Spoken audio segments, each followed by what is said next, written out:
The Untouchable True School Sports Empire proudly presents something the boxing game's been missing. Hey, what's going on? It's your boy BT, and I came here to talk some boxing with the thousands of True School Sports subscribers. Now, listen, we got a man to my left. He needs no introduction. You know who he is. It's the one, it's the only. It's Pops. Yeah, welcome to True School Sports. We just came back from an event. Feeling kind of cold? Yeah, an event. Now we're talking boxing. Yeah, man. We were at the local show, Bad Promotions. Shout out to Blake Davis. He got the win. Medal Bialy got the win. It was overall a great night. Saw some boxing, did some really good interviews, got some nice footage, talked to some very, very beautiful women, and they talked back. So that was nice. We exchanged some pleasantries. But listen, man, we got a lot to discuss. And I know this live is a little bit later than you're accustomed to. Normally, I'd be ending lives at this time. Now I'm just starting lives at this time. So it is what it is, man. But listen, man. Before we go any further, I gotta say shout out to my main man, 50 grand, Lorenzo Medina, one of South Florida's very own. Listen, y'all make sure you guys go look out for Lorenzo Medina. He's a young heavyweight, 17 years old. He'll be in the professional ranks before you know it. Sparring grown men and beating the fuck out of them. Really good, talented fighter. And look, he said you're not slick because he saw me, dropping some sauce on the ring card girls, man. So it is what it is. But listen, I want to get to what the live is about, which is Teofimo Lopez versus Devin Haney. The whole, just basically the whole confrontation that they had back and forth. So, Pops, I'm gonna get my thoughts, but before I get my thoughts, I wanna get your thoughts. What are your thoughts? Have you even seen the exchange? Yeah, I've seen it. What did you make of it? David Haney better stay in his lane. He's about to get his ass whooped. Yeah. That's what he better do, because he's crossing the street on the wrong side. He's gonna get his ass whooped by Teofimo straight up. Oh man.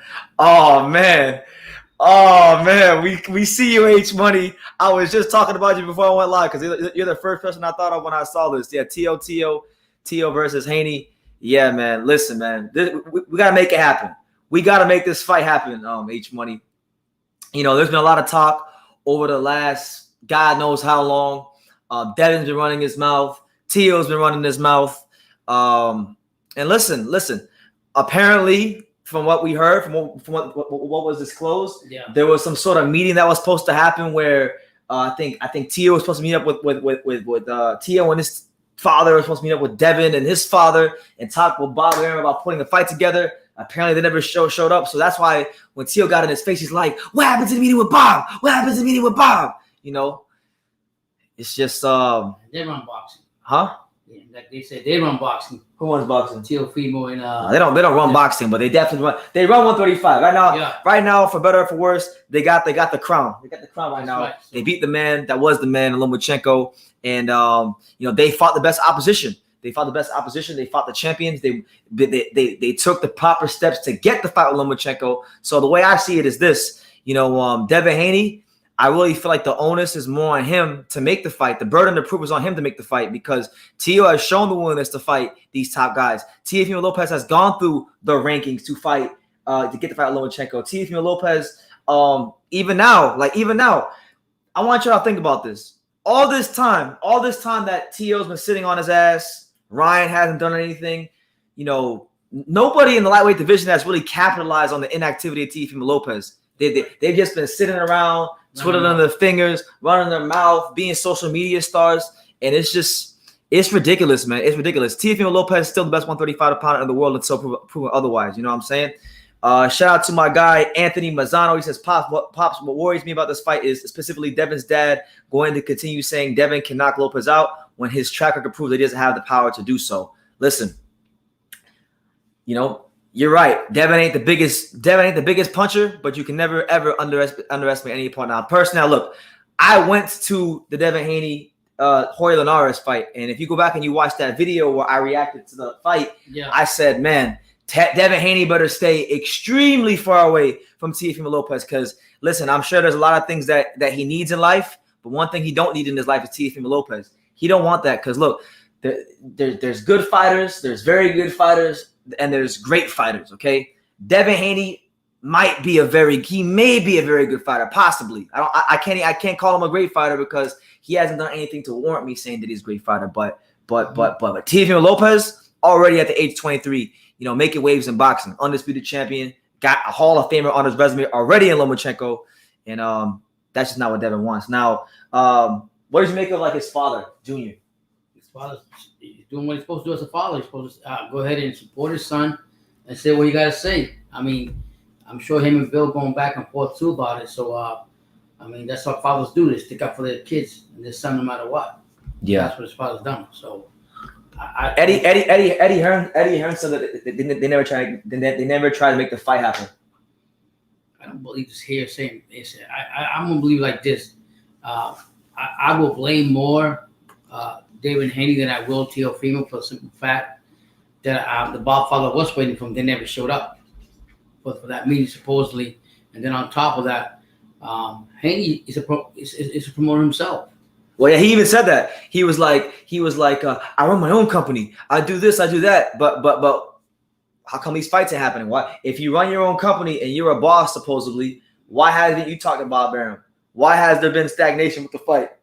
Yeah, so I blame more the Haney. Coincidentally, now look, y'all can correct me because I haven't checked the boxing news today, but I did see that Regis Prograis came out today and he said that he's willing to step in to fight Devin Haney. If Devin Haney can't get an opponent for that December 3rd date and he don't want to fight Jojo Diaz, Regis Prograis will step in and fight him. So I want to see what Devin got to say to that, because Devin Haney, he's trying to make himself sound like he's this boogeyman, like all these guys is ducking him.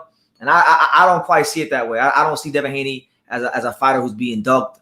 I don't see him as guys being avoided. I see him as a guy that's very talented. The only guy that I can really say is ducking Devin Haney is Ryan Garcia, because Ryan Garcia won an eliminator fight, and then he refused to fight him. He even said, "I'm not going to fight Devin Haney. I'm going to go another route." Right. And the WBC gave him an extension. The WBC kind of muddied up the waters, and they're giving him this Jojo Diaz fight. But then now he's pulled out the Jojo Diaz fight, so now that causes an even bigger mess at 135. Yeah, I mean, Devin Haney stop running his mouth and take action. Simple as that. Yeah. I mean, from the Teofimo side, he's basically saying, "I'll take on anybody. Bring it on." Yeah, man. So look, man, we want to see this fight happen. Devin Haney, he may think this. He may thinks that he wants to fight Teofimo Lopez, but I don't think this is what he wants. You can see in the exchange. I know they're saying. I know it's not about who's louder in an exchange or anything like that, but you can tell who really wants to fight and who doesn't. You can look at the body language and see that, look, Devin Haney, he don't want to fight. You know that if push came to shove and a street fight broke out, Teofimo's about that smoke. Right. You got one. Listen, let's call a spade a spade. We're on True School Sports. We're in the home of boxing. We're the untouchable. Listen, man. One person in this fight was born with a silver spoon in his mouth. And had his dad funnel the bill from his whole career. He was having his 16th, 15th, 17th birthday at the Palms in Las Vegas. Yeah. All right. And the other fighter had to get it from the gutter, from nothing, man. So listen, they're not the same as far as mentality. They're not the same as far as talent. They're not cut from the same cloth. South Florida, stand the fuck up. If they fight, listen, Teofimo Lopez is going to fold Devin Haney up. I can't wait. I know it's probably not going to happen. I'm really praying to God that this isn't like another Terrence Crawford, Earl Spence situation. Pops, do you think this could be like another Earl Spence, Terrence Crawford situation? Because like Earl and Terrence had a little scuffle, like just kind of like this a couple years ago. Right. And then we got all excited. Oh my God, Crawford will beat Spence. Spence will beat Crawford. And then here we are all these years later, and it has happened. Do you feel like this could play out like that? It could play out that way. I mean, they can just talk and hype it up and get the fans interested for nothing. At the end of the day, actions speak louder than words. I feel it's more Devin Haney than I do Teofimo. The reason I say that is because Devin Haney's got the upper hand as being a promoter. He could go top the Godfather from Top Rank if he really wanted this fight, and that's it. Make the fight happen. I don't think Teofimo and his father will run from anybody. Seriously, I'll say just like that. Haney's been calling out all these people, but he's never taken action on any of them. He doesn't. Just runs his mouth. I mean, if Devin Haney really wants to prove that he's the boogeyman, well, Regis Prograis just called you out. So in my H Money voice, keep that same energy. Keep that same energy. What's going on? It's your boy. Yeah. Seriously, I mean, that people are calling you out and you want to prove yourself that you're fit, well, go ahead. More so now, Prograis, because Prograis looking for somebody to fight because Mikey Garcia just lost. So, shout out to my guy Shakur Marriott out there in the UK. He says H Money, Devin's getting knocked the fuck out. He had 4 months to offer Teo a contract, and he didn't. As soon as the Kambosos mandatory came out, they started talking.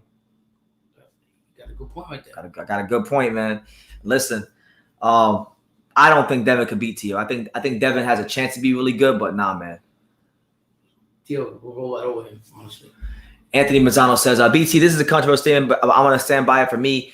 Haney, Stevenson, and Davis are trying to be too much like Money Mayweather. They are refusing to build their own persona. And you know what? It's a good point.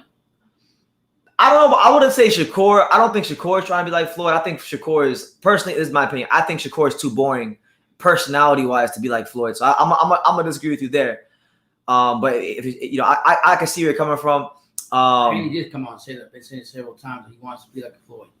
Listen, none of these guys throw enough punches to be like Floyd. Because look, before you can be, all these guys want to be Money Mayweather. They want the 9-figure paydays. They want to fight at the MGM Grand. Yeah. They want to have 10 girlfriends at the same time. They want to do all this shit that Floyd did, but they're not doing what Floyd had to do to get to that position. When Floyd was a young fighter, when he fought these guys, like I use Shakur Stevenson for example because I like Shakur. Me and my pops got into an argument last night about the Shakur thing with Navarrete. Listen. Shakur Stevenson fought that Jeremiah dude, the African cop.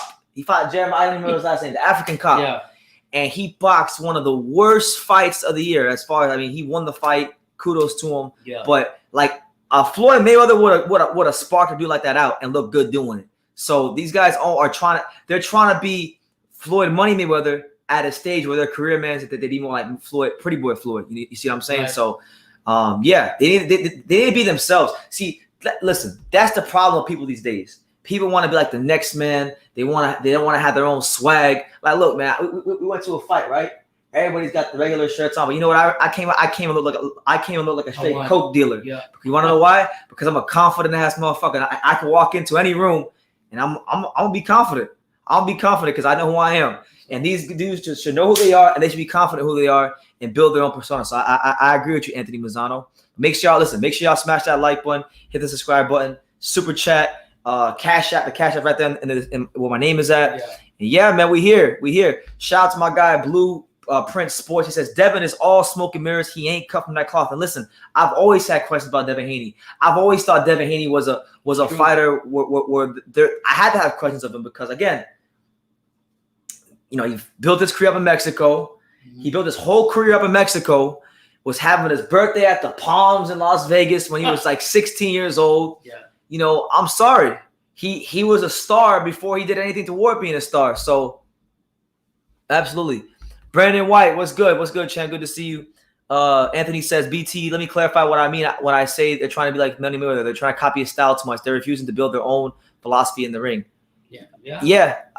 But the thing is, I know what you mean. Yeah, they're trying to be like Money Mayweather. They're trying to fight. They're trying to fight like him. They're trying to do pull counters. They're trying to do all this shit. And these guys is young. They should be throwing 8-punch combinations, 6-punch combinations. Get greedy in there. You got the energy, and your body's fresh.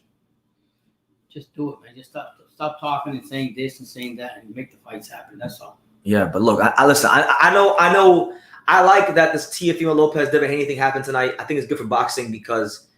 These are two very polarizing figures at 135. Now, personally, look, I'm gonna keep it a buck. I'm gonna be honest with you guys.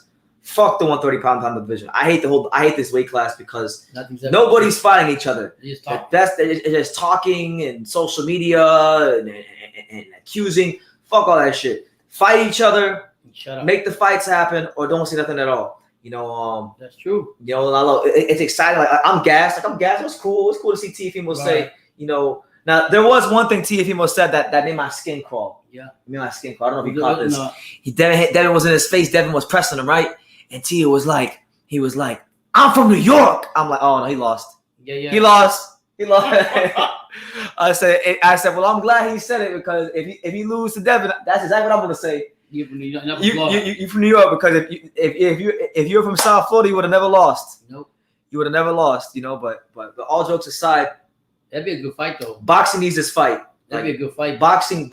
This Hypejob weight class needs this fight in the worst way possible because Teofimo Lopez has stagnated since the win because of Triller and promotional stuff, and right some people would even say his diva-like ways. But at the same time, like nobody else has really, like, they've had a whole year. Like Haney had a whole year. The guy I'm really disappointed in the most in this weight class has been Ryan Garcia, because he literally he beat Luke Campbell on January 2nd. He had a head start on every fighter in boxing to be fighter of the year, or have a great year. And he hasn't fought since then. And he says he has mental health problems, which now it's his hand. Diaz called it right though. Jojo Diaz said don't back out. He's showing up, he backs out. Yeah, 130. Listen, 135.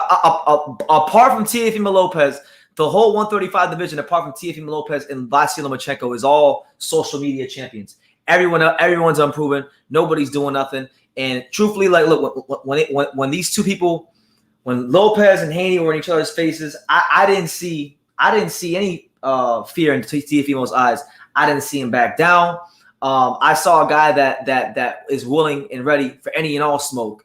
And the guy that needs to really try and do something in this weight class is Devin Haney, because Devin Haney hasn't done a damn thing yet. Now, Milo Gogan says Devin Haney is the next Zaire Rahim. And listen, with all due respect to Devin Haney, he is not Zaire Rahim. Zaire Rahim is a better fighter than Devin Haney. Well, maybe Devin has more potential, but he ain't no Zaire Rahim. Zaire Rahim, I think he beat De La Hoya. Who did he beat? Was it De La Hoya or Trinidad? He beat one of those guys. Yeah. Zaire Rahim, top flight Olympian.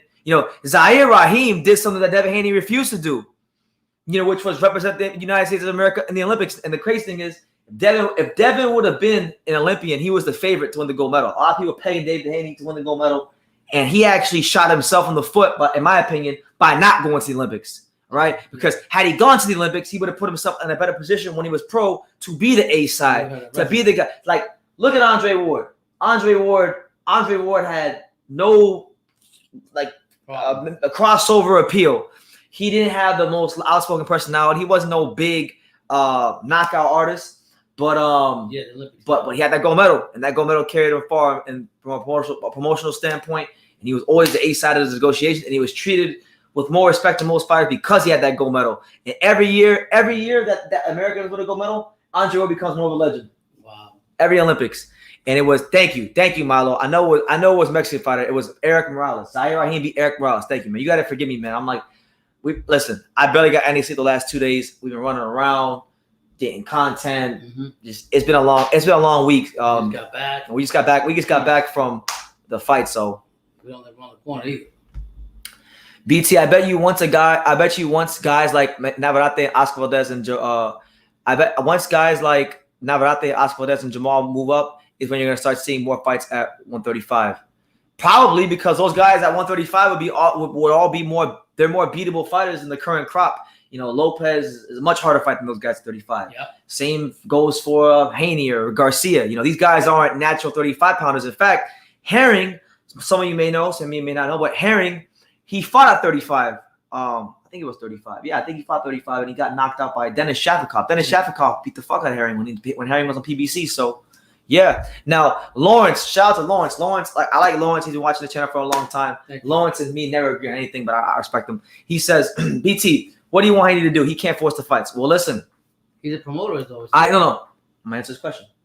I agree with you. He can't force the fights. But you know what? There's a guy from New Orleans, Louisiana, who fights at 140, who just called him out today, who said he's ready, willing, and able to fight him come December 3rd. So if Devin Haney is this boogeyman and he wants that smoke, fight Regis Prograis December the 3rd. Listen, he fights Regis Prograis December 3rd. I'm going to tell you what I tell the Canelo fans. He don't even got to beat Regis Prograis. You know what he got to do? Where my notebook at? Yeah. Where my damn notebook at, man?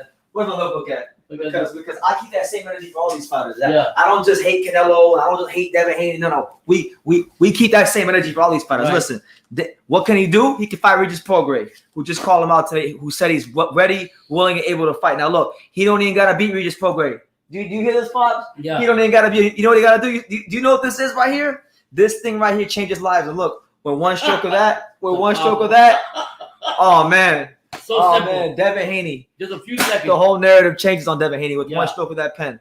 So my thing is this. Obviously, he can't force Teo to fight. Teo can't force him to fight. Well, what was the Diaz fight? Fell off? Yeah. Riddle me that one. What happened with the JoJo Diaz fight? All of a sudden, the fight happened. All of a sudden, we're not talking. Happened? What happened to JoJo Diaz? He didn't want to fight a guy who's a 130 pounder. Come on, man. Devin Haney didn't want to fight a 130 pounder. JoJo Diaz said, "Well, that's crazy. He's got to prove himself. Somebody, man. So you know, we want to see this fight, man. I'm sick of this social media talk. I'm sick of these guys pumping their chest out. Especially Haney. Haney's always on Instagram, posting pictures with money, holding money by his ear, posting pictures with his pet monkey, standing on top of Rolls Royces. Like, okay, I get it, man. You got money, you got paper, you're living life. God bless you. He's a good kid. I like him. Yeah, I don't think Devin Haney's a bad guy. I bet Devin Haney. I think he's a talented fighter. But at some point in time, there comes a point where the hype has to actually match the talent. You know, the hype and the clout on Instagram, it can't supersede the talent. Oh, you got to take a step and do it. Okay? At some point in time, you got to validate why you're a name. You can't just be a name because you got money in cars. Uncle, and listen, I know from inside sources. I know how Bill Haney thinks. Bill Haney be saying like Bill Haney one time he told a reporter, right? He was talking to a reporter that I know personally. Mm-hmm. He said, man, he told the reporter, man, tell the truth, man, tell the truth. Devin Haney, he got the most bitches. He got the most money, and that ain't got fuck all to do with boxing. So when it comes down to it, look, I don't care who wins the fight. I mean, obviously I like Tio to win, but 2022 is for Devin Haney especially is put up or shut up. 2022 is put up or shut up for Devin Haney. But he's not taking action to get them done. You know. Let me see. I don't feel that Haney should win to 140. Clear out 135 first. Clear out. He hasn't even won a world title at 135. What you mean clear out? Lopez, Lomachenko, Garcia. You mentioned JoJo Diaz. LMAO. He could easily fight Haney, but he decided to chase Ryan. Ryan just put up the fight, and JoJo wants to fight him now. So, and last time I checked, does Devin have an opponent? No. Hello. Devin got a date, but he don't got an opponent. That's right. So. How good is a date without an opponent? Either you fight JoJo or you find your balls and you fight Regis Prograis. Right. But Prograis would kill him. Prograis would kill Devin Haney right now. I think Regis Prograis would knock his freaking block off. I mean, he's going too far, but I mean, he don't want that. That's not what he needs in his life. Devin Haney needs a lot of things in his life. He needs food. He needs water. He needs shelter. He needs sunlight. He needs to be happy. But he don't need Regis Prograis in his life. Stay in his lane. But he needs to shut his mouth. Absolutely. But listen. If Devin Haney ever fought Regis Prograis, like next, oh my God, that Devin Haney to me is he's truly a warrior of the sport. Maybe you said it tonight, you know, today, I'll take him. Like a challenge. In fact, hold on, let's check his Twitter. Yeah, let's check his Twitter. Take the challenge. I'm gonna check his Twitter because you know what? I don't want to be talking out of pocket. By the way, if you smash that like button, we here. It's the Untouchable. I'm telling you right now, Devin Haney saying all this other stuff about everybody else, but he's not doing much himself. It's just like what BT says, the 135-pound kid ain't doing nothing. So look, I mean, the king right now is Teofimo. So look, I'm gonna show you guys. Look, in case you guys think I'm making shit up, all right? So you guys can read. You guys are pretty smart. I got pretty smart subscribers. It says right there, Michael Benson. After Devin Haney said his next fight, after Devin Haney said his next fight is on December 3rd, could be up at super lightweight. Regis Prograis has declared that he is ready and willing to face him on that date. So Devin Haney, all right? Devin Haney's saying his next fight could be at 140. I'm not saying this, all right? I'm not pulling this out of thin air. You know, I'm not using my medulla oblongata, my cerebral cortex to make this up. I'm talking about what Devin Haney said. And Devin Haney said his next fight could be at 140. Devin Haney has a date on December the 3rd to fight somebody. So look, if JoJo Diaz doesn't want to fight him because JoJo Diaz is, you know, or maybe Devin don't want to fight JoJo Diaz. Maybe, listen, there's a guy named Regis Prograis that Regis Prograis said he wants to fight him. And listen, I'm gonna go on Twitter right now because you know sometimes I realize you know I got my own life and I was just at a local card and I'm pretty sure I'm behind on the news. I'm gonna listen. We're gonna go on Devin Haney's Twitter account right now. You guys see it. You guys see Devin Haney. You know what? Fuck it. I'm no hater. Go follow Devin Haney at Real Devin Haney. Let's see if he actually responded to Regis Prograis' call out because I have not seen anything in regards to Regis Prograis' call out. Now. All I see are tweets of him and JoJo Diaz. He's going back and forth with JoJo Diaz. But how come Devin Haney hasn't responded to the call out of Regis Prograis? Riddle me that one. Someone riddle me that one. Please. How can I sit here and think that he's going to fight Teofimo Lopez when he won't even fight Regis Prograis? Or answer anything. Because he's so obsessed with fighting this 130 pounder. Hit that like button, guys, if you haven't yet. Oh my God. Listen, I got like maybe 5 more minutes of talking about this Devin Haney thing, and then we're gonna switch gears because I'm not trying to make this a long live. I'm gonna give about 30 minutes to this Devin Haney situation. Yep. You guys comment, I'll respond. If you super chat, I'll definitely respond. But anything quick, we gotta make this. We have to make this fight happen. It's gotta happen. Come on, Adrian. Now Lawrence, this is why I like Lawrence, because Lawrence is level-headed. Lawrence is not. He's got his favorites, but Lawrence is fair. Lawrence says, I agree, Regis would beat Haney, but let's see if JoJo or Ryan step in first. Listen, in a perfect world, Lawrence, we should have that. But look, we know the golden way. Listen, I'm with you. When it comes to Ryan Garcia, I'm right there with you. I think Ryan Garcia don't want no smoke with Devin Haney. He won the Eliminator to fight him for the belt that the WBC gifted Haney. Now then the WBC muddied up the waters by making him fight Diaz. Now he's pulled out. So it truly is a mess. And I do really think Devin Haney is being done wrong in that situation. But when it comes to like these other guys, I don't think he wants to fight them. You know. And my thing is this: look, in life, sometimes you can't complain about how you wish things were. You just sometimes you gotta play with the cards you were dealt with. And right now, the cards that Devin Haney's been dealt with is that Regis Prograis is calling him out for a fight, and Regis Prograis is a better fighter than anybody has fought. And you could even argue that Regis Prograis is maybe slightly less dangerous, or maybe I don't know. It depends on how you look at it. He might be considered more dangerous depending on who you talk to than Teofimo. I mean, I don't think he's a better fighter than Teofimo, but he's a 140 pounder. He's one of the top 2 or 3 40 pounders in the world. And you're getting respect for sure. Yeah, he fights Regis Prograis. We can't say shit about Devin Haney ever. Stepping up. Now, Shakur, he's chiming in. My man Shakur says, JoJo ain't scared in my opinion. I think he'll fight. And I don't know if you noticed, BT. I like JoJo. Hey, well, look, we can all like who we like, but it's not about who we like. It's not about who we like. It's not about who we're fans of. It's about calling it how it is. Look, I'm a boxing fan. I just want to see these fights. You know, obviously, I'm going to support Teofimo Lopez because he's a product. And by the way, shout out to my man Steven Rodriguez, you know, a local amateur coach here in South Florida. He says, what does Steven say? He says, plumbing in the daytime, boxing at night. You know, I got a lot of, you know, good amateur fighters. Been a staple in the South Florida community for a while. So I love Steven. Steven's a good guy.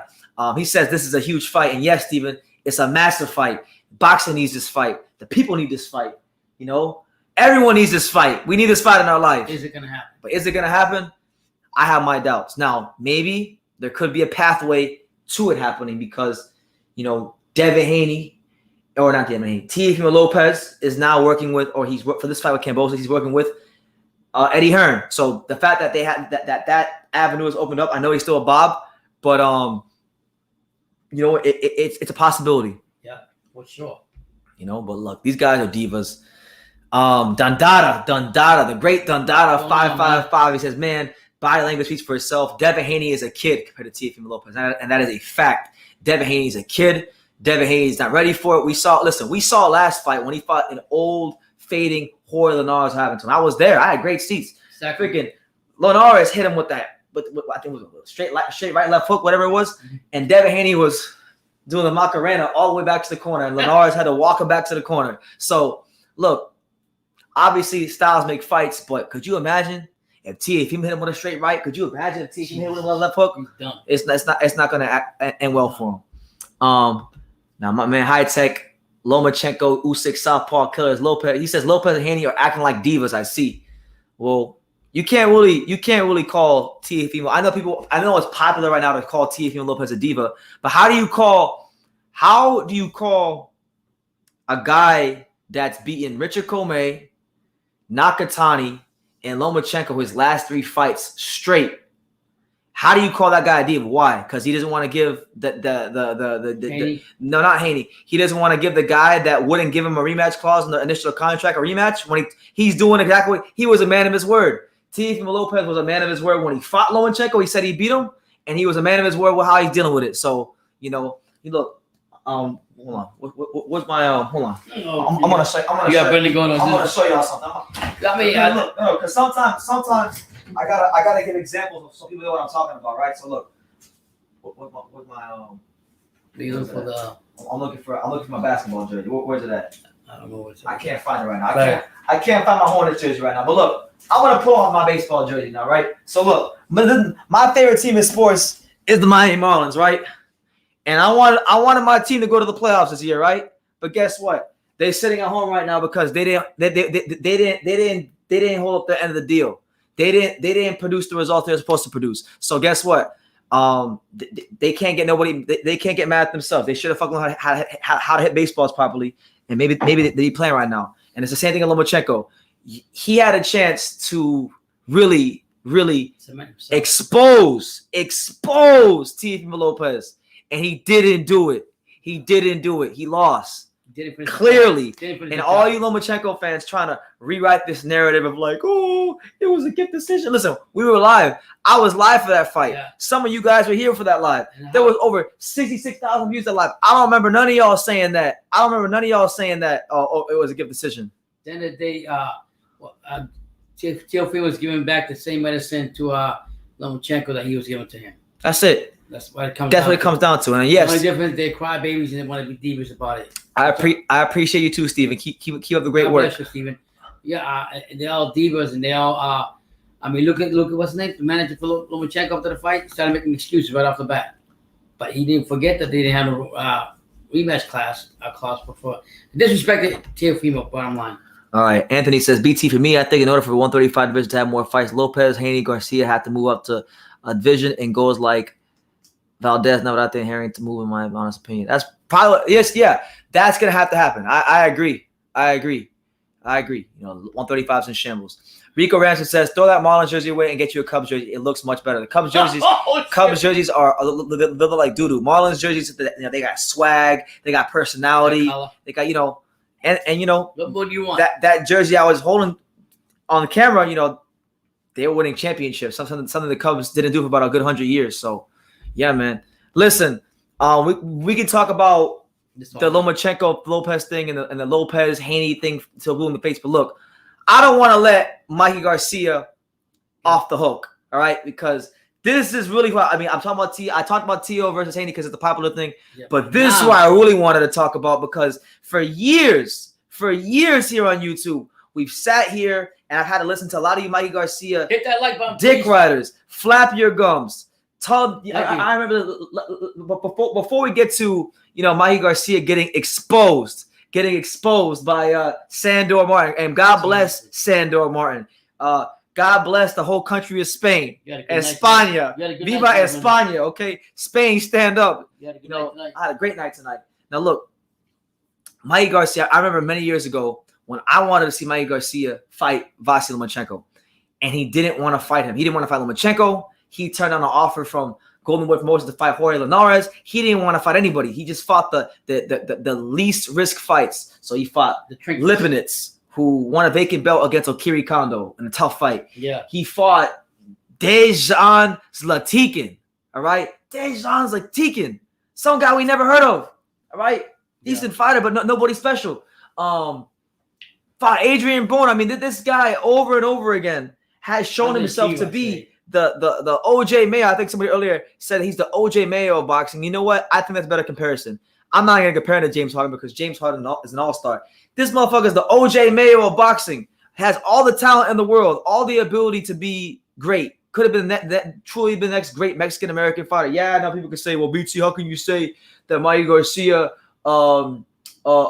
isn't a great fighter? He's a 4-division champion. Okay, that's great. He won 4 divisions. He won 4 world titles in 4 weight classes. But let's be honest. He did the majority of his damage early in his career. And my criticism of him doesn't stem from what happened early in his career. It stems from what happened in the middle of his career and now. Mikey Garcia has literally, like, ever since he had that dispute with Bob Arum, he's never shown that ambition. Right, he has not shown the ambition to be the best version of himself, and that's one thing about fighters that I'm always hard on fighters about. It's like I want every fighter, whether I like them or not, I want every fighter to be the best versions of themselves, max themselves out to the full potential. And I feel like Mikey Garcia for a long time has been cheating himself. He's gone on record himself many times in interviews and said, "Look, I don't like boxing. I don't care for boxing. It's just something I do to get a check." So I'm not gonna lie to you guys. I'm not gonna cap.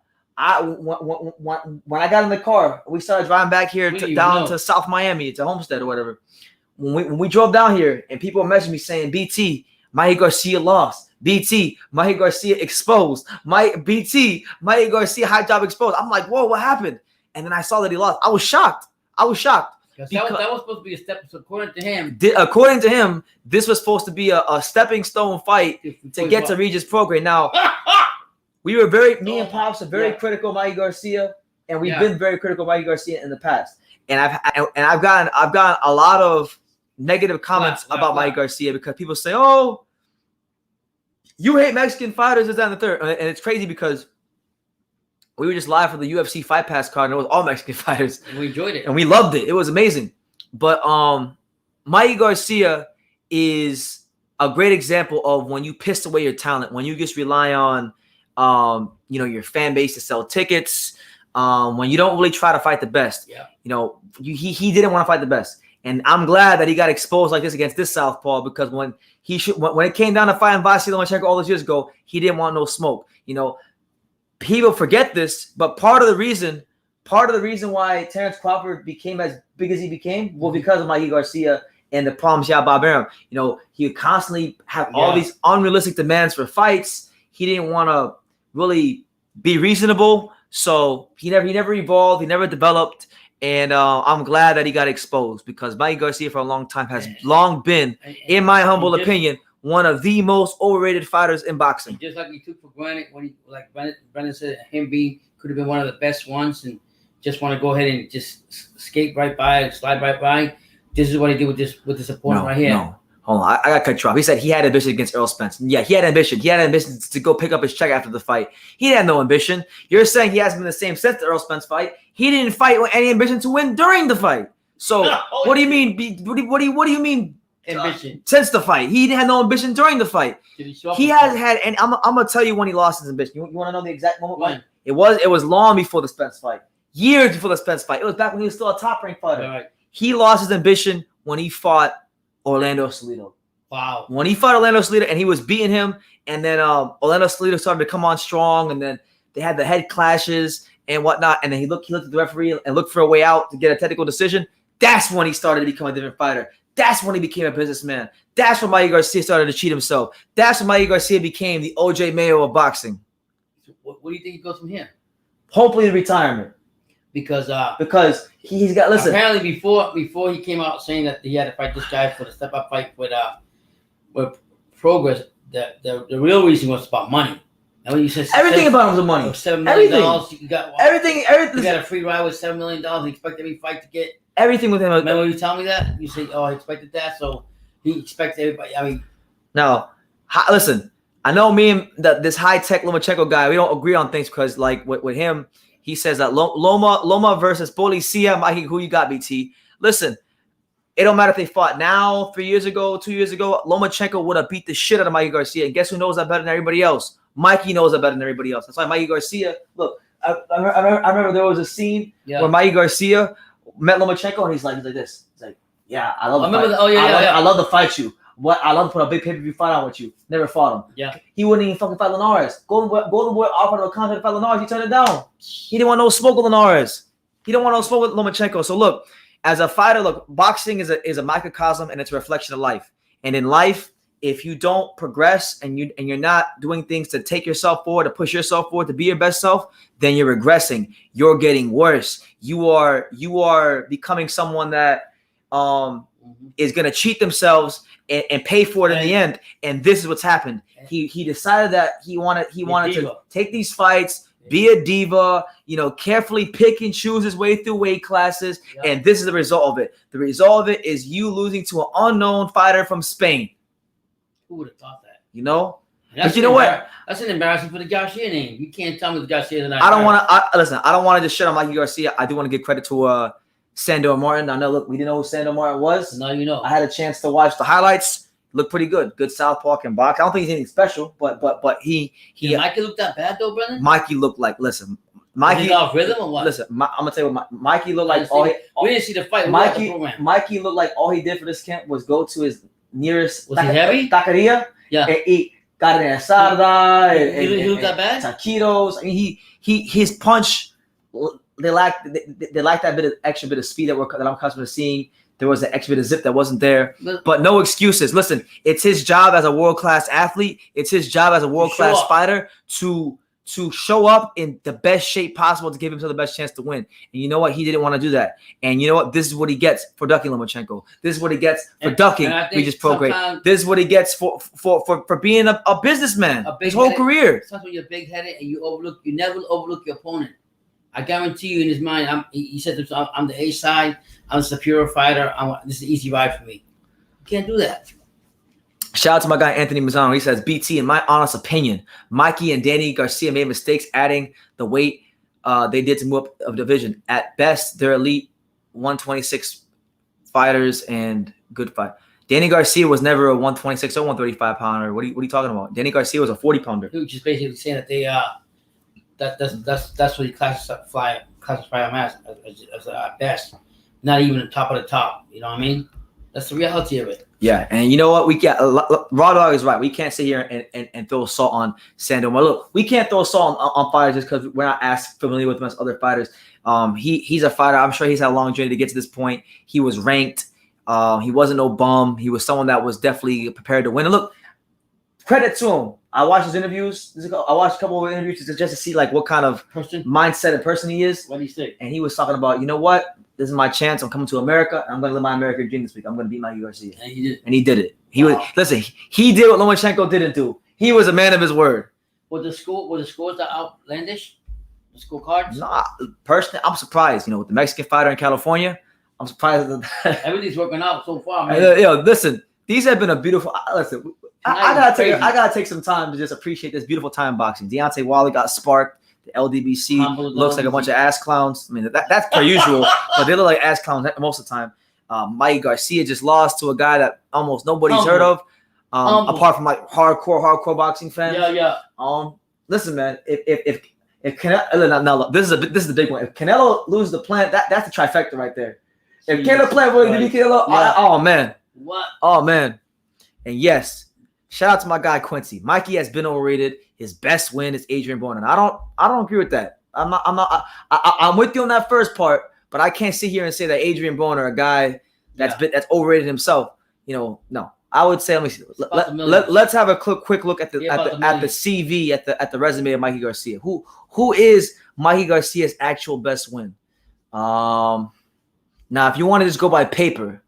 All right, I would say his best win on paper, even though the performance was trash and I thought he quit and looked for a way out, is the Orlando Salido fight. Probably the Orlando Salido fight. But you know, it is what it is. I would say Salido. Salido is probably his best win, in my opinion.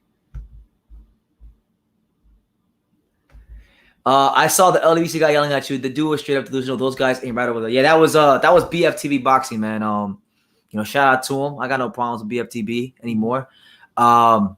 Listen, he's very emotional and very passionate about his guy.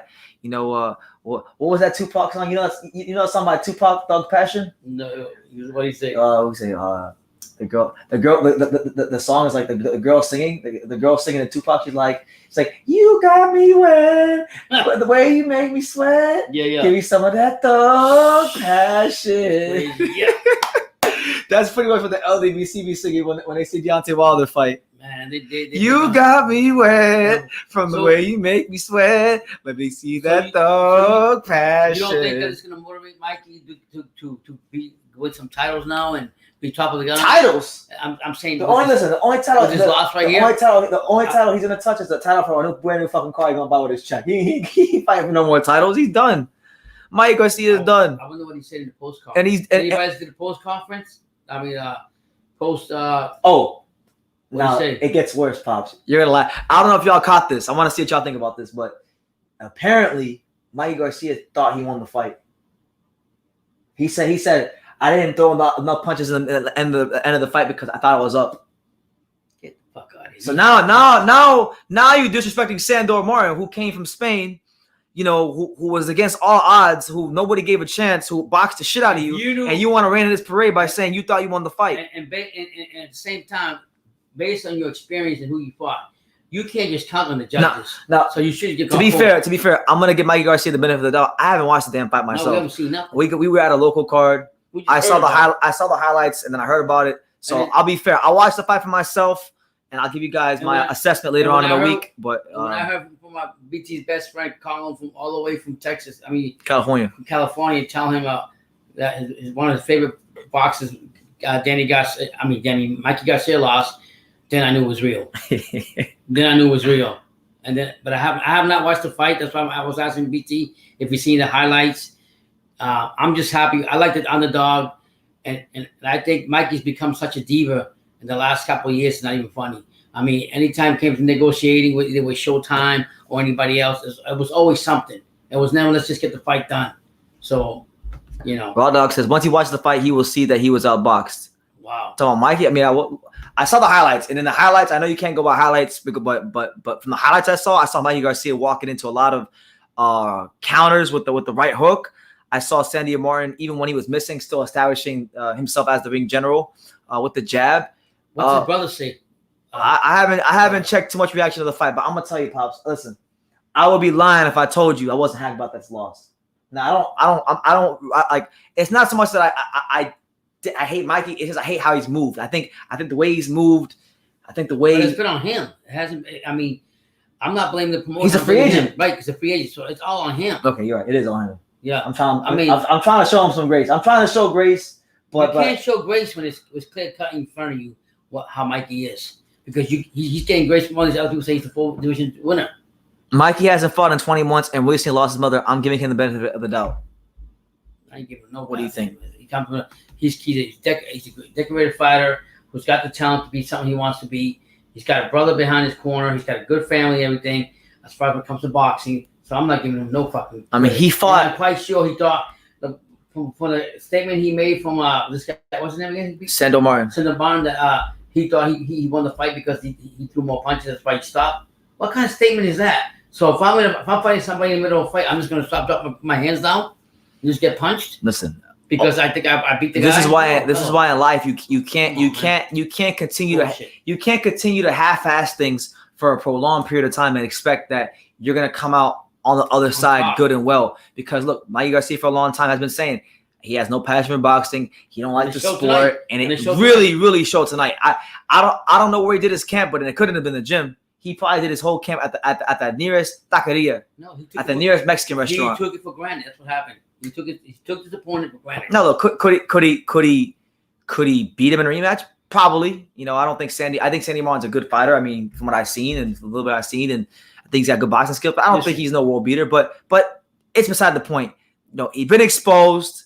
He exposed himself before this fight because there was a fight there at Regis Prograis. He didn't want to take it because he got paid $7 million. Look, he got paid $7 million when he fought Regis Prograis. Jesse Vargas. Yeah. Jesse Vargas. All right. And that's on that. The zone overpaid him. They way overpaid him. And now his market value in his head has been so overinflated that he now has lost touch of reality. And I think that's why the Prograis fight didn't happen. Now look, I agree with Dundar. I'm not going to sit here and say that Mikey Garcia is a bum or anything. No, he's not a bum. He's a very talented fighter. He's an elite class fighter. Right. But the issue has never been about his talent. It's been about his drive. Right. It's been about his dedication. It's been a about respectable Mexican fighter that comes from a long line in his family. After his grandfather was still alive, teaching boxing, that taught them how to fight. They live in the American dream. They came here with shit. They worked in the farms and they made it. So I'm happy for that. Kudos for that. But when you become, the word is complacent. There you go. That's the one word we'll use. The word to describe Mikey Garcia's career more than anything is complacency. You can't expect to. They say complacency kills. Yeah, you can't just okay, well, I'll just fight this guy and I'm going to come up. No, you can't do that. You got to be put in the work. Simple as that. Just like when you came here from another country and your family succeeded, it wasn't because they sat on the ass. Oh, snap. Yo, that's crazy. So now, Pops, I don't mean to go ahead. You're gonna get excited when I tell you this. So I got some good news for you. Puerto Rico. Oh, no, never mind. He's American, but he's Puerto Rican. But Puerto Rico has a new world champion. I'm talking. Jonathan Gonzalez. He fought on the undercard tonight. He beat He exposed. See, this whole card, you know what? I'm kind of upset that I missed this card. You've been saying because this is the you've card. Been saying about this guy. This is the card where all the hype jobs got exposed. Mikey got exposed, and this freaking hype job, this huge hype job, Elwin Soto. Now look, I was actually I was at Elwin Soto's last fight when he fought Kasanori Takayama. You know, Takayama, a personal favorite of mine. Takayama, you know, gave Cholatito a great fight when Cholatito was in his prime. He was in his prime. Very crafty fighter, world champion. Okay, this guy fought Takayama. Okay, Takayama, he brought him up to 108. Okay, so he's old. Yeah, he's bringing up a weight class, and he's inactive. And he looked like he was winning them. He won most of the rounds, pretty much all the rounds, like apart from maybe 1 or 2 against Takayama. But he was looking bad, and Takayama was making him look stupid in that fight. And really, I thought the stoppage in that fight was horrible. So he got exposed his last fight, and he got further exposed this fight with Gonzalez. So you never liked him anyway. I never liked Soto. I was getting sick of him. Now you don't have to worry about him no more. Lemon Pepper Shitterlings, thank you for the $1.99 super chat.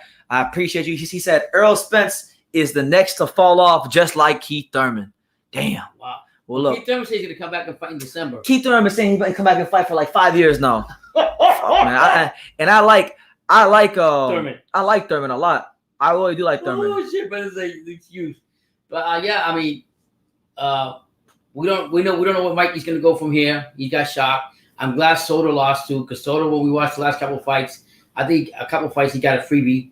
I mean, he really they gifted him that stoppage against Takayama. Takayama was making a miss. Yeah, so Takayama, you saw Takayama. Takayama was freaking doing 55 punches. With the shadow boxing after he got stopped. He could have went another 10 rounds. I remember that. Yeah. So hey, they say what goes around comes around. What goes around comes around. So look, if you getting gift stoppages, getting exposed by inactive old minimum weight fighters, guess what? When you fight a full-fledged 108 pounder, you're gonna get exposed. That's what happens. So shout out to Jonathan Gonzalez. Wow. I haven't seen the fight. I'm gonna watch these fights so I can have a better opinion of them, and I can tell you guys more about them. Wow. Now, somebody asked me,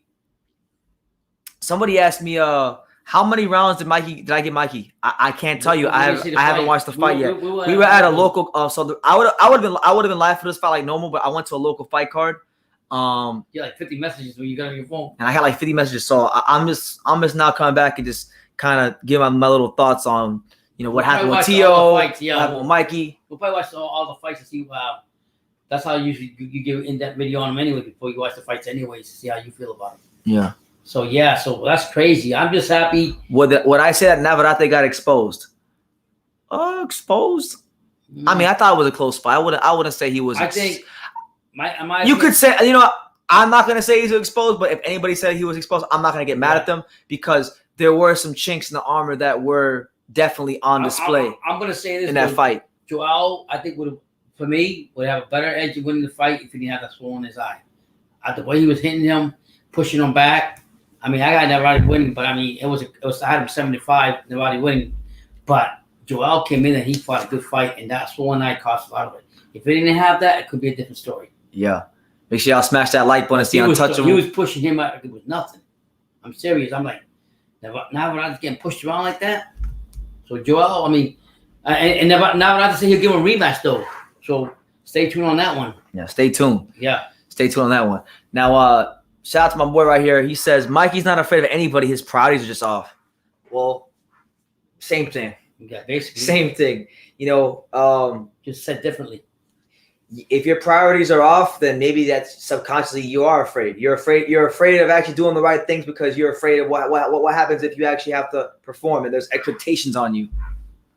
He's complacent. I mean, he's paid. He's got nice cars. Listen. He's got that one thick white girl that does the interviews for Fight Hype interviewing him. He's probably forgive me God, but he's probably piping the hell out of her because she's there and she's like begging for attention all the time. You guys know what I'm talking about. If you watch Fight Hype, you know who I'm talking about. That rainbow chick, the Rainbow Alexander chick. That's not his wife?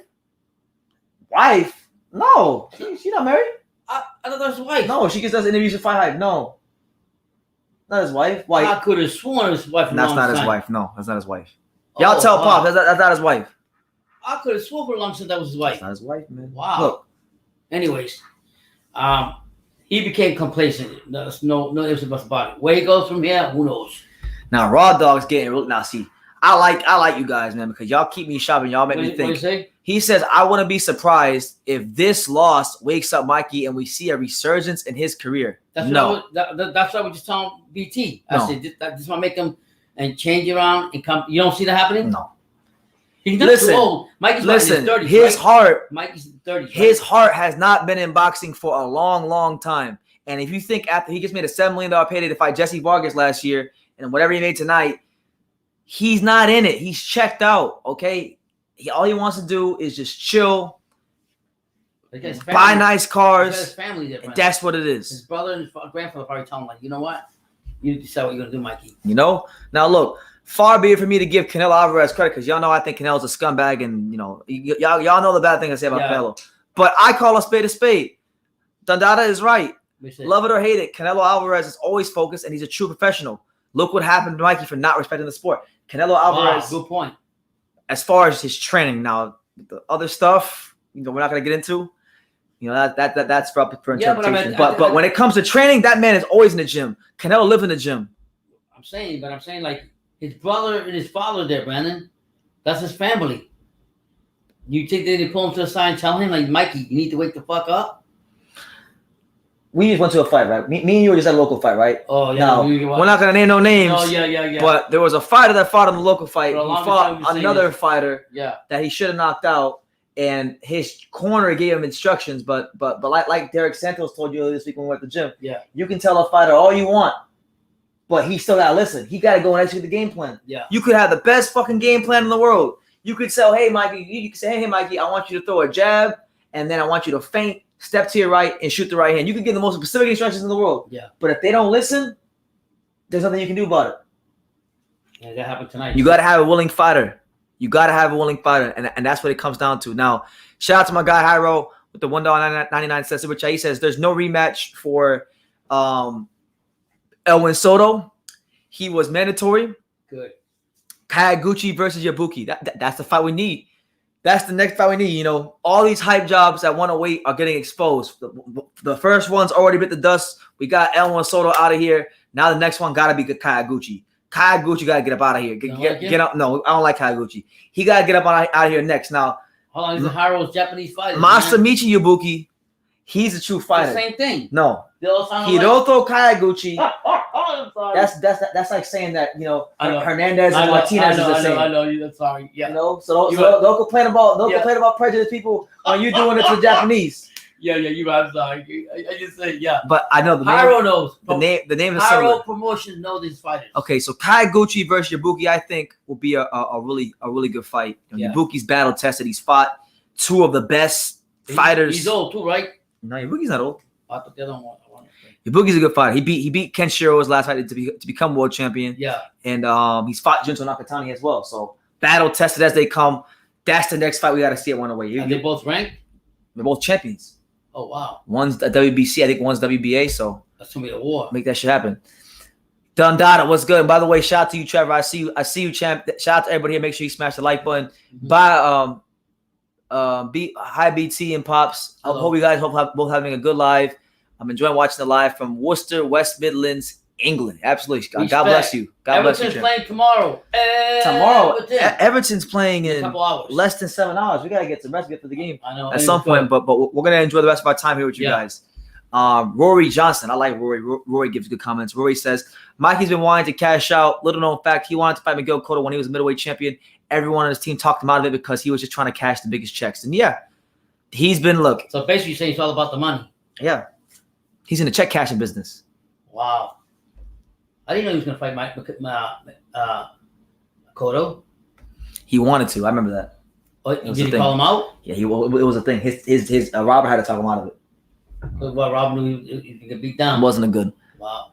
You know, I ain't mad at him, but his career has been on a bad trajectory for a while. And it's a shame because, look, I know people are going to say, well, BT, you're probably just happy that he lost because you hate him for this reason and that reason. I hate seeing no discipline. I don't like seeing fighters when they still have so much ability in their careers get complacent. That pisses me off. I don't like complacency. And go to waste, actually. I mean, you got to have discipline just as much as you got to have anything else. And Dundada's telling the truth. He says, look, That's what separates good fighters from the great fighters. They execute game plans, they make adjustments, and they dig deep. That's what makes Floyd Mayweather. That's what makes Gaio Estrada a great fighter. That's what makes Charlatito a great fighter. That's what makes Tyson Fury and Teofimo Lopez, Josh Taylor, Inoue, Donaire. These guys are where they're at. Terrence Crawford for a reason, because they can make adjustments, because they can execute game plans, because they had that grit, both mentally and physically, to keep pressing forward when things aren't going their way. Speaking about Donaire and Donaire and Casemiro can fight now because they signed with each other now. Probellum. Yeah. Yeah, Probellum, stand up. Yo, they took him from Sean, from Manny Pacquiao's promotion. Sean was the guy he always don't like. Sean Gibbons. Yeah, because he didn't. Fuck Sean Gibbons. He didn't. They had the. I'm sorry. I tell you about. I'm being disrespectful. Yeah. God bless Sean Gibbons. What I'm saying is that Rachel and Donaire's Donaire's wife said that they exposed Sean because Sean didn't try to get more money for his fighters. Like he didn't try. So it came out like that, and then that's what they sang to Donaire sang to Casemiro. Casemiro signed with them now, so they became buddies now, because now Donaire's looking for all these Philippine fighters for Richard Schaefer. So now this fight could happen now. Yeah, let me see. Masamichi Yabuki. Hey, shout out to the 108-pound champion himself, Masamichi Yabuki. He says, I got the same record as Lomachenko. I'm ready. Let's go. And then OG Boogie says, Yabuki, I got you winning against your next opponent. Keep up the good work, hard work, and dedication. It'll show in your next fight. We'll see. OG Boogie right there? That's OG Boogie, yeah. Yo, send us a thing, OG Boogie. Send us your address. For the shirt. Your shirt. I don't know if I got the email. I haven't checked my email. Oh, okay. No, maybe I got an email. Okay. But, wow. Yeah, man. It's your boy BT. Tonight's been a good night then. Tonight has been a great night. Jeez. Brandon got to talk to some honeys. Well, no. You're getting it wrong. Okay. They got to talk to me. Yeah. I didn't talk to them. All three of them. They talked to me. With three of them, too. Talking about I got to talk to them. Yeah, all three. You know I'm the untouchable. Anyway, Sam Greer was good. He says, "Sub BT. Just how good is this Sandor Martin?" Well, listen, I haven't had a chance to watch the full fight. I've only seen highlights because I was at a local fight, but Had to be good enough to win. he was good enough to beat the fat Mikey Garcia. So Mikey should have blown him out though. Seriously. Good southpaw, very slick, knows how to box, understands range, counters well, got good natural instincts on his back foot. Not a bad fighter. Definitely a guy that was worthy to be in the rankings. Seriously? Based on I've only seen highlights of this fight, and I'm basing it off that. He looked like a fighter that was worthy of being ranked. If all the people had their money in the gamble casinos on Mikey, they lost a lot of money. They lost money tonight. Yeah. That's why you can never underestimate. Now, Raw Dog says Durant had many ups and downs. Pacquiao too. It's only a second loss. I'm not going to write Mikey off yet. Well, okay. Fair play. You know, it's a bet. You're being balanced. For me, I wrote Mikey off Garcia a long time ago because I didn't see the drive or the determination. Now, you mentioned Durant. You mentioned Pacquiao. I mean, these guys weren't getting $7 million. Maybe Pacquiao, but like Durant wasn't getting $7 million to fight the Jesse Vargases of the world. And that just happened just now with all these new promotional and all this crap. But, I mean, just think about it. If he had just taken this $7 million. Thank you. The voice of reason has entered the chat. Johnny boy. What's up, Johnny? Johnny boy. Johnny He says, boy. Mikey is a fucking bum. I've been saying it for years. Dude has made a career of calling out big names and fighting nobodies. Thank you. And I agree. I wouldn't say he's fought complete nobodies, but he's made a career out of calling the best opponents out in weight classes and then not fighting them. Yeah. You know, and he's had chances. Like he had some. He could have fought. Listen, I know Lomachenko wanted to fight him badly at one point. Yeah, I remember that. I know Linares wanted to fight him. Yeah. I remember Golden Boy made him the offer in 2018. Yeah. And this is what it is. Now everybody keeps saying Spence, but take care, Johnny. Y'all keep saying Johnny, y'all keep saying oh Spence. Spence, when are you guys gonna finally understand that he had no intention of winning the Spence fight? It was a cash grab. He was, and look, this isn't a narrative that I'm just making up now. I was saying this back when it happened. He was more content to lose, all right? He was more content to lose to Earl Spence and not even try get that money back than to lose to his rival at 135 in Lomachenko. He didn't want that. That's crazy. He didn't want that smoke. So I don't want to hear about Spence. Spence doesn't count.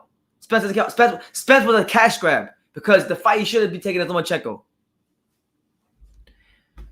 OG, what's up? Champ says, hey, BT, get in contact with Mark from Unrivaled Box Talk. He'll give you my email number. All right, champ. Greetings and citations to you and your pops. All right, I'll hit up Mark and Thank you.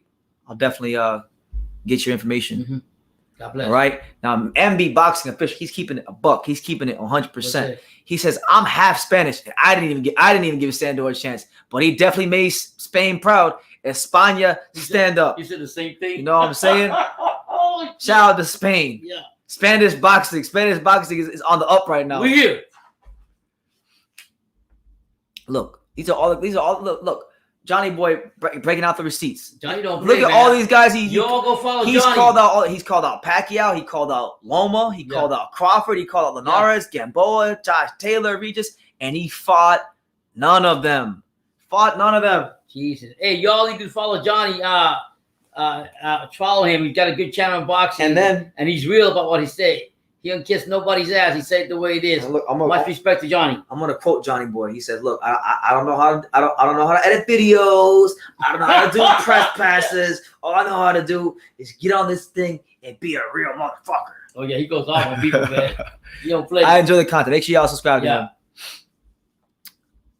I want Roy to get knocked out by Tank Davis, even though I don't like Tank Davis. I like Roy. Listen, you can have your you can. I like Tank Davis too. But I'm Team Rolly this fight. I like Rolly. I like what he's bringing to boxing.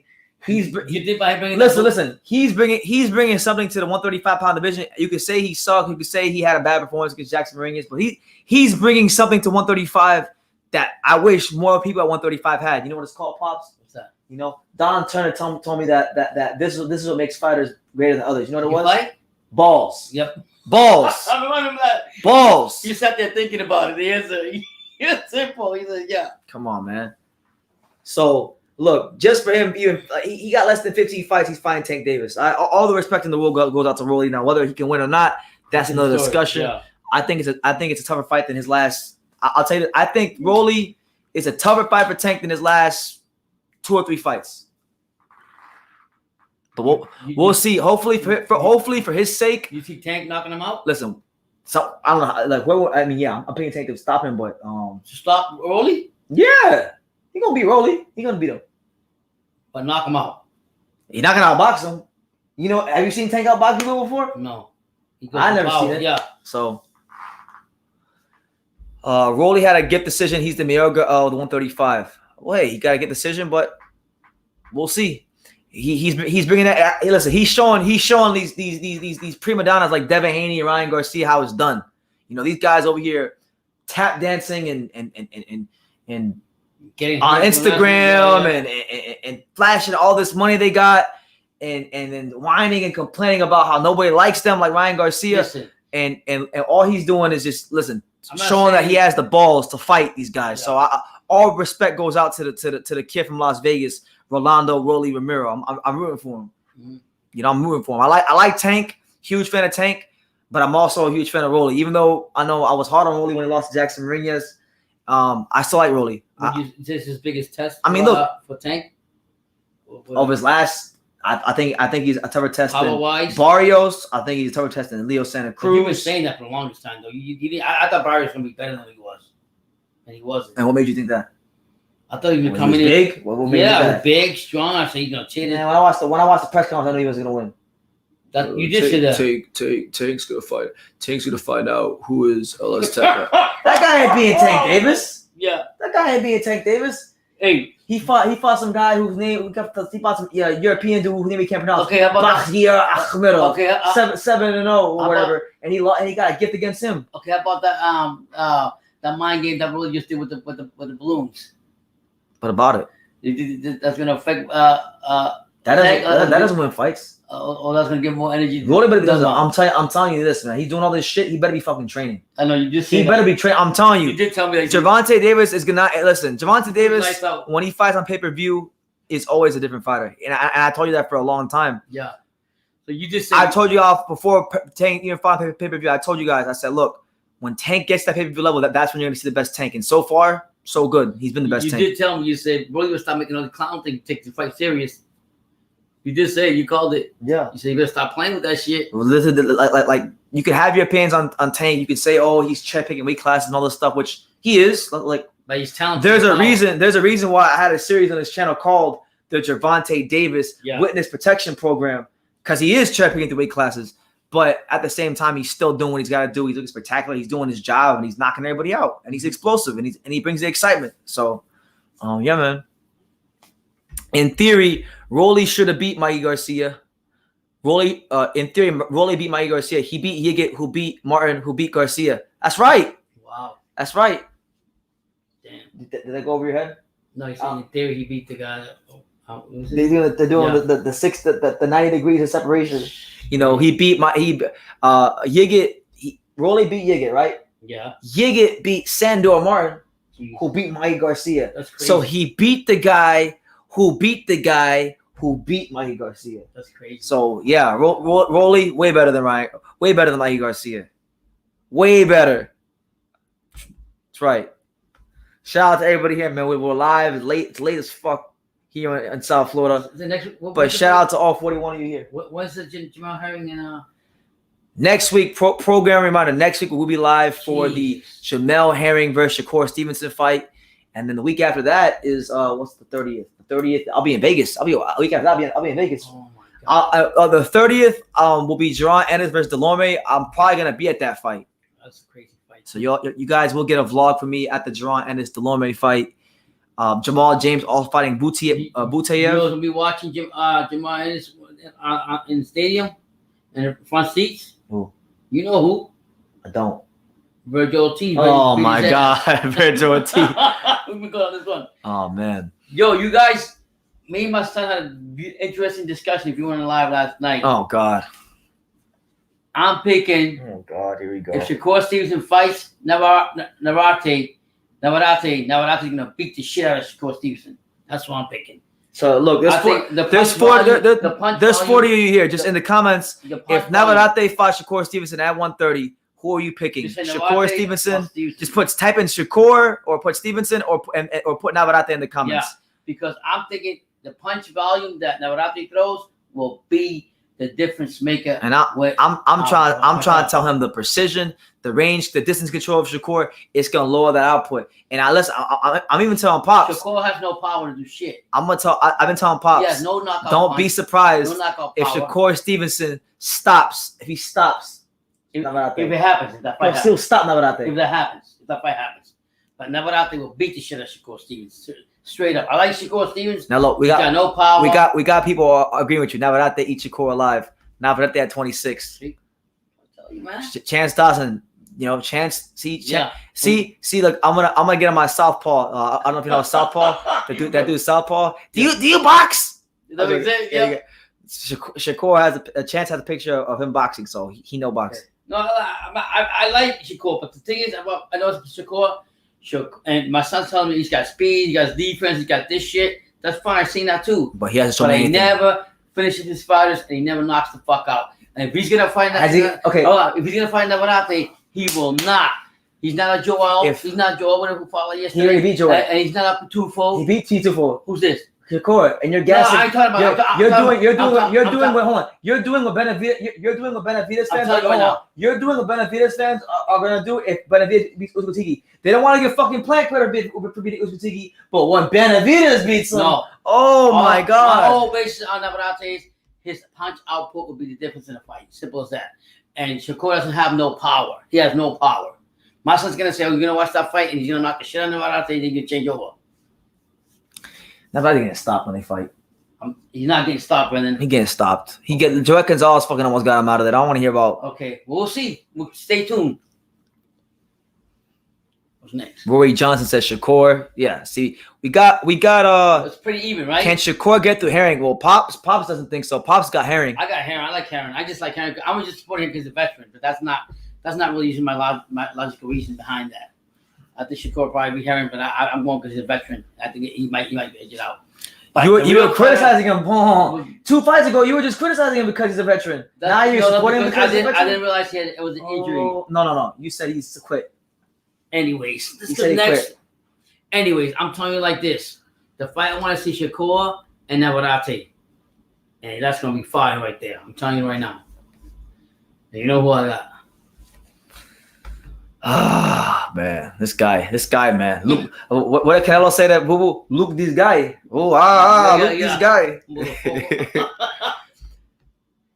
Now, my man MB says Huey Fury got a win over Christian Hammer yesterday. Any chance for he to for the winner at Parker, which was 0-2? I haven't had to see. I'm glad you brought that up because I didn't get a chance to watch it. But good for Huey. You know, a good win. Hammer's a solid guy. I don't see why not. You know, Huey Fury is a guy that's been teetering on that at that high European like fringe world level for a while. Yeah, and I think he needs a win. He needs a big win at the world level. So. You know, I don't see why Eddie Hearn wouldn't go that route. Or is he even with Eddie Hearn? Is he Eddie Hearn or is he with Boxer? Who's Huey Fury with now? Is he with Eddie Hearn or is he with Boxer? Because I think today's card was a Boxer card. If you guys don't know Boxer, it's this new promotional company, BOXXER. You don't have to have knockout power. You just have to have hit hard enough to get respect. And Shakur does that. You know, that'd be a good fight, Brennan. What? If Eubank either fights Liam Williams. Oh man, I think Liam Williams could beat Eubank. Returned in December, eyes Liam Williams or Saunders. Listen, that's the fight we need right there. I'm gonna tell you this at 160 because I'm sick of everybody saying that Liam Williams is nobody. Listen, Liam Williams showed that he has the determination to win at all costs. So I don't know, man. I've seen Eubank fall in that ring a couple times already in his career. I think that's a good fight. That's an interesting fight. You don't like Eubank, I know that. It's just the way you talk about him, or he disappoints you or something. Yes, he's a hype job, the biggest. So he's got all this. Listen, he's got ability. He's athletic. He can throw punch. He's got combinations. He's got a good engine, but he just doesn't perform when it matters. Doesn't perform. Oh yeah. Now Hyro says this. Hyro wants me to personally let you know that he's gonna make a video about you. And he's gonna go back to all the predictions that you made wrong. It's okay. That wasn't perfect. Make sure you put the ones to the right too. Okay. Liam Williams, who lost to Liam Smith. That Liam Williams. I think that Liam Williams will give Chris Eubank Jr. some problems. I think his physicality and his willingness to get rough and rugged on the inside will give Eubank some big problems. They fight. How far do you think Eubank's going to go in boxing then? About as far as he's gone now. That's it? No world title. He ain't winning no world title. Are you serious? Is he beating Boo Boy for the world title? No. Is he beating Jamal Charlo for the world title? No. He might have a chance there. Is he beating Murata? I don't know. No. Is he beating Golovkin? Right now? I will pick him up. Come on. I know you don't like Golovkin. Come on. Golovkin's old, Brendan. He's too old. Golovkin's old. The last couple fights man. It's been a big disappointment to me. I'm serious. And I'm big on GG. Golovkin's old. But he is old. I don't even think he looks like shit the last two fights that I've seen. You may look shit in almost all his fights. All of them. Yeah, because remember how you say styles? Styles sometimes make the fight. Maybe you don't like his style of fighting, but he wins. Look. I don't gotta watch it.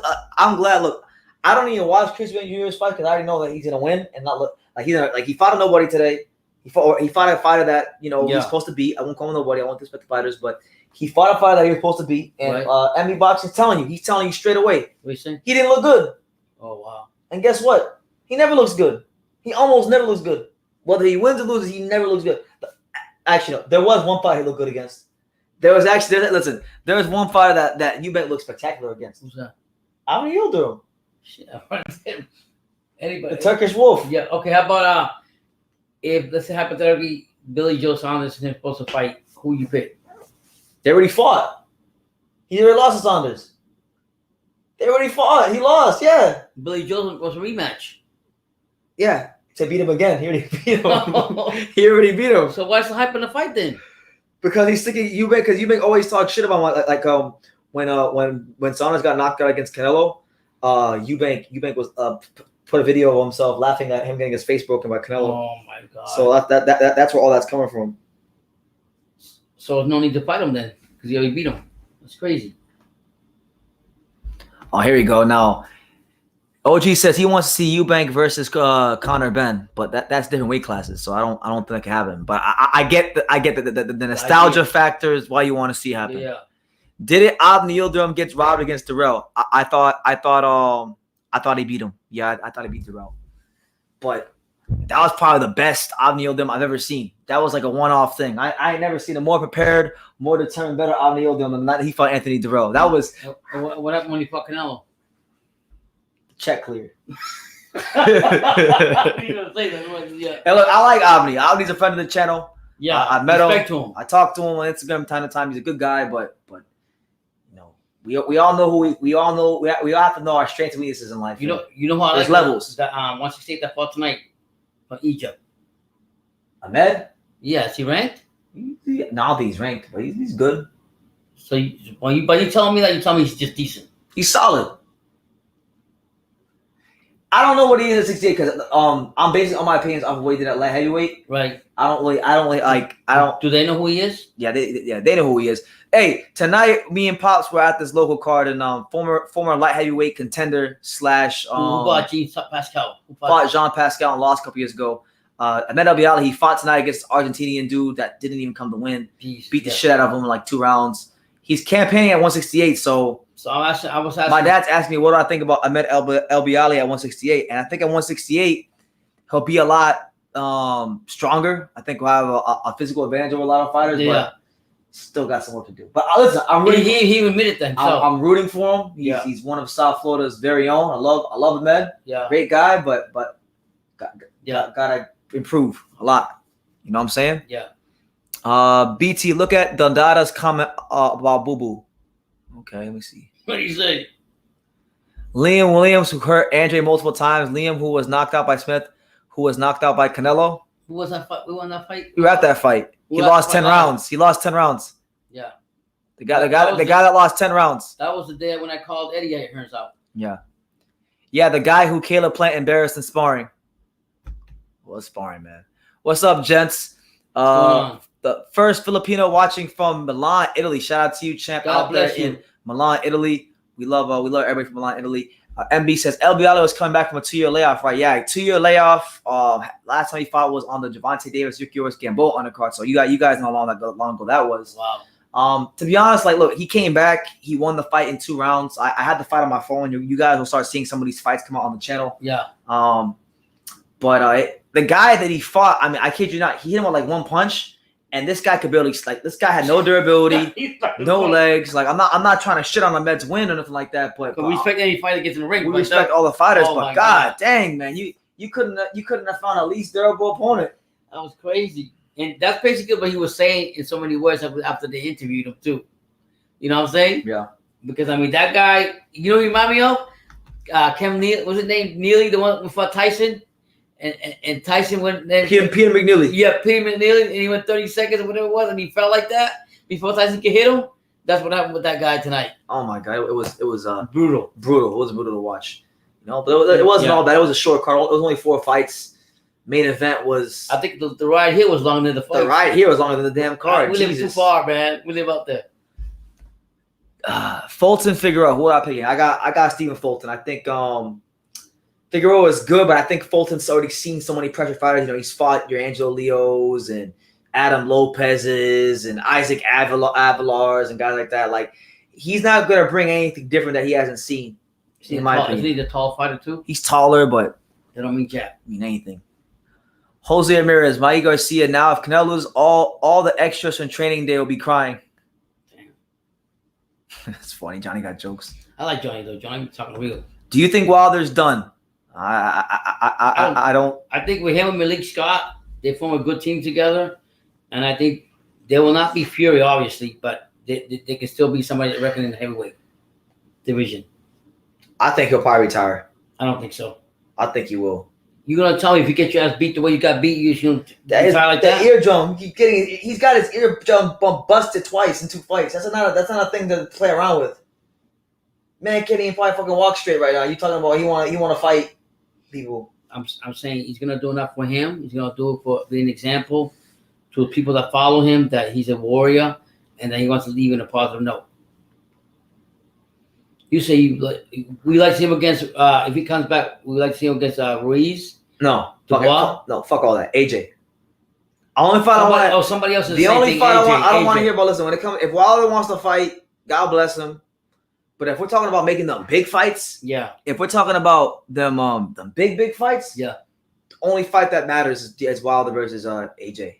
Jeez, that's it. Yeah. You know, because look, that's one of the fights from this era where we haven't really gotten We We got all this talk on social media, kind of like the same shit that's going on 135. Yeah. So I just for heaven's sake. And look, you know what? I'll actually agree with my boy MB Boxing Official. I'll agree with him. What did he say? There has never been a more perfect time to make Charles Martin versus Deontay Wilder. Neither one of them got a belt. Who do you think is better? Who I think is better? Make the fight. Make the fight. You're not answering my question. I think Wilder is better, obviously, but I think it's a good fight. I think Martin has a good chance. Yeah. Till Wilder wins the first big right hand. Listen, man, I just think Malik Scott has changed Wilder in a way that I've never seen him before.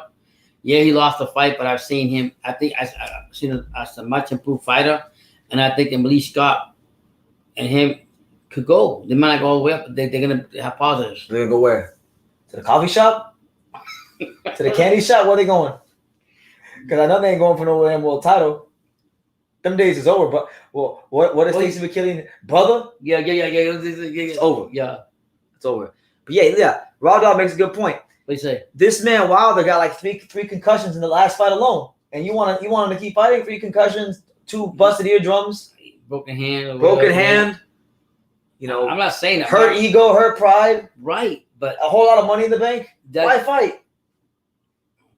Because he will fight to the death. No, I just think that. Oh my lord! I wouldn't go down like that. I would have to fight one more fight, at least leave it with a victory on my way. Johnny Boy's infuriated. He's going nuts right now. Right? He's going nuts. He says, "I'm disgusted with Eddie Hearn forcing Usyk to take the rematch with AJ in the UK. That shit is shameful. He went to your backyard and defeated you. You should be forced to do the same. That's pitiful." Now, I agree with that. I haven't heard if that is the case. I mean, I haven't heard anything about where the rematch is taking place, but I do remember Eddie mentioned them talking about like they were kind of like skating around the possibility of going to the Ukraine. If any look, no, but right after the fight, Eddie Hearn's like a couple days afterwards, he came out and he did say that the fight will be back in the fucking UK. No, nothing against the UK. I'm just saying I think it's wrong. I think if Josh got his ass beat in the back of his yard, why can't he go to Usyk and try to do the same thing? Ooh. Hyro talking. See, Hyro's talking the matches I want to see. What do you say? He should fight Troy Bryan. They both fought Laverne. Who? Deontay Wilder or Troy Bryan. Yeah. What you think? He beat the brakes out of. I like him. He would beat the brakes out of Bryan. Nah, Troy Bryan got the best jab in boxing. He coming. Okay, Brandon. He coming. No, we'll leave it like this. How friends say it? He's the only American fighter with a WBA title. That's right. All the belts overseas except Chad Bryan. See. All the belts overseas except Chad Bryan. Let me see. Usyk versus Joshua 2 should be in Kiev, Ukraine. I should be. Absolutely. That's what Usyk said after the fight. That's what he want. That's what he would like to fight. But Eddie Hearn came a couple days afterwards and he said, no, it's going to be back in the UK. It is bullshit. MB says that Trey Bryan would get folded like a lawn chair against Deontay Wilder. Yeah. Nah, man. I mean, he got the best jab. He got the best jab in the heavyweight division. Larry Holmes said he got the best jab in boxing. Guys, check out the interviews with. Hey, listen. Trevor Bryan is a friend of the channel. I want Trevor Bryan to win, but that's a tough one. I don't think he'll beat Wilder. Would you rather see him with Dubois? When Dubois say he called him out, Dubois fighting him instead? Just get him a fucking fight. I don't care who he fight at this point. Get him a fight. Get him a fight. You gotta get Don King out of this rocking chair. That's the problem. Don King's in rocking chair. That's what he signed to. So it's what Don King says. Oh shit! Is that? Oh, we got Junior. Shout out my man Junior, the great Junior Lopez, Teofimo's father. We were just talking about your son, man. Shout out to the chat at True School. Keep the good work. Keep Florida boxing on the map. Yeah, Junior. Me we and were just talking about the video. Me and Pops. We just got back from a local car. We saw Blake Davis fight. I met up the aisles in the car too. Yeah. And then we got back. We saw you and your son. Telling him going at what you call it? How dare him step up to Teofimo? Your son will eat him up alive. I'm telling you that right now. If that fight ever happens, Haney's done. That's just facts. That's a big Haney is fucking done. Hey, hey, Junior, I wanted to ask you, man. Yeah. How that whole thing even start? Because it kind of I know who walked up to who first. Did y'all pull up on them or did they pull up on you? That's what we'll do. Okay. And Junior, if you want to come on, you can feel free to.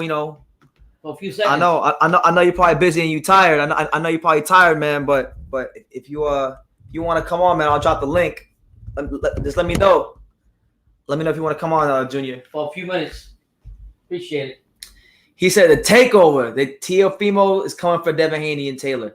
Now, Junior, look, Devin Haney. I think your son will beat the shit out of Devin Haney. But Josh Taylor, man, I think that's a tough fight. I think you guys are gonna have your hands full with that one. Me being honest, but I want to see it. I think your son is definitely special enough to beat Josh Taylor. But Josh Taylor's a dog too. I think Josh Taylor's cut from a different cloth than Haney, but that's just my opinion.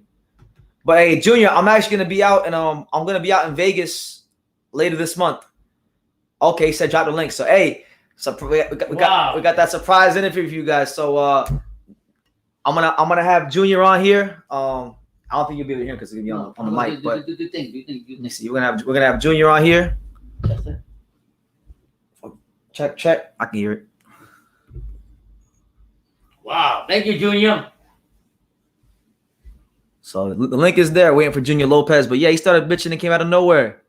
Just came out of nowhere. Okay. But I think listen, I think Devin Haney needs a lot of things in his life. He needs water. He needs food. Hold on. Yo, I don't know how they held down composure. Hold on. We got Junior here. So what's up, Junior? This ain't Junior. Who's this? That's not Junior. Someone trolling. They put a penis thing. Oh man. Anything happens. See this? You see this?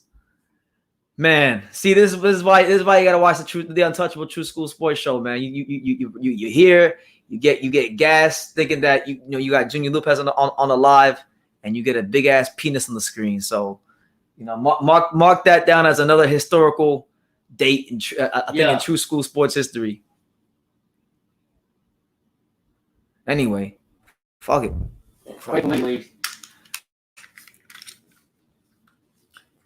What a douche. That was ridiculous. Yeah, it was. A big ass I can't make this up. I can't make this up. Well, listen, Hyro, I pray to God, Hyro, that wasn't you. Yeah, Hyro. All right. No, I pray to God that wasn't. Damn. I pray to God it wasn't you, Hyro. It wasn't Hyro. I don't think it was Hyro. But I mean, if that's what I gotta want to do, show penis, you better go to the. He said you trusted too much. Well, hey, whoever it was, I give them credit. They used the same picture as Junior. Whatever. Yeah, it's done. Next. That was horrible. When we say Vermont is the most European, hold on. When we say Vermont is the most European state in the union, we don't mean the whitest in terms of. How are we talking about Vermont? What the hell this kid? Why are we talking about Vermont? See this live is just going left. We got penises on screen. Now we're talking about Vermont. This whole live. Playing games. The whole live's taking a turn for the worse. It's those spooky hours here on True School Sports. It's mad spooky. Halloween's coming up. We got some that's crazy. Very, very questionable suspect people out there trying to get us. The funny part is when Junior come on, you're gonna hear his voice, brother. Yeah, my son. That's crazy. Okay, let's go. Continue. What's going on? I'm sorry. You gotta give me like a minute to regather my thoughts. That was too funny. Yeah, that was probably Pigeon. He loves to entice men with sexual innuendos. Yeah, man. Hey, well, look. Listen.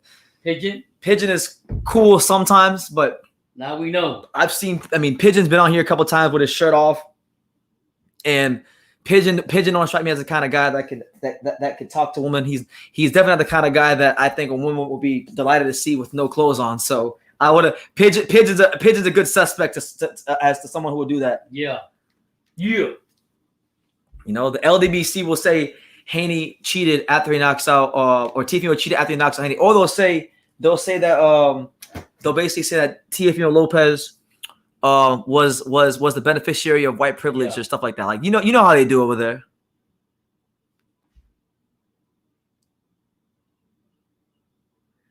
You didn't see him in the drag, BT, dude. You're gonna laugh if you do. I don't want to see Pigeon in anything. I'm good on that one, champ. I'm good. I want to keep my eyes and my imagination clean as can be. Anytime I see him now, I'm just gonna turn the other way. But listen, man, look, it's almost 3 a.m. here, guys. I've had a long day. You know, I just wanted to get my little thoughts out here on this. But yeah, I'm gonna end the live because I think I've been traumatized for the rest of the day.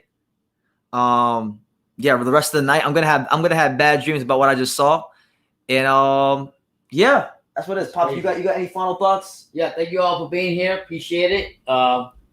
Good comments, bad comments. It's boxing. Thank you so much. Keep supporting the channel. Yeah, and I don't know when I'll go live again. I'm not gonna go live tomorrow. I'm just gonna rest tomorrow because it's been a long week. But expect it live at the earliest Monday night, at the latest Tuesday night. But I'll be live Monday or Tuesday. So I'll see you then. You guys take care of yourself. Be blessed. Take care, Johnny. Continue to support the channel and be on the lookout for future content. And yeah, like I say in every single one of these videos, you can love me or you can hate me. But I'm just keeping Daniel. So until next time, take care, guys.